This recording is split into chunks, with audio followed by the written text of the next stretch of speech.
Как вы видите взаимоотношения с Грузией?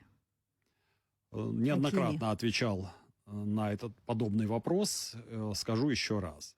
Разумеется, сегодняшняя власть Грузии, правящая партия, в лице своих руководителей, вплоть до премьер-министра, конечно, посылают определенные сигналы своим соседям. Прежде всего, конечно, Российской Федерации, но также и Абхазии и Южной Осетии.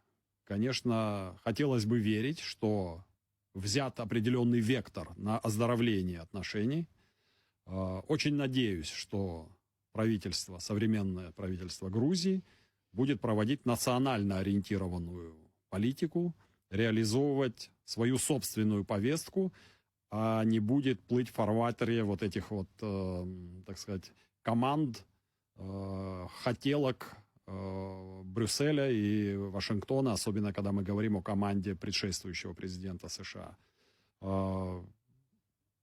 Заявляются планы по оздоровлению отношений с соседями, в том числе с Абхазией и Южной Осетией. Разумеется, мы внимательно отслеживаем подобные заявления, они не проходят мимо нашего внимания. Но за декларациями, уже не раз об этом говорил, необходимы практические шаги, практические решения. И вот тогда возникает среда для определенного доверия. Я думаю, что необходимо отменить изживший полностью всякий логический смысл закон об оккупированных территориях и, разумеется, взять на себя обязательства по неприменению военной силы.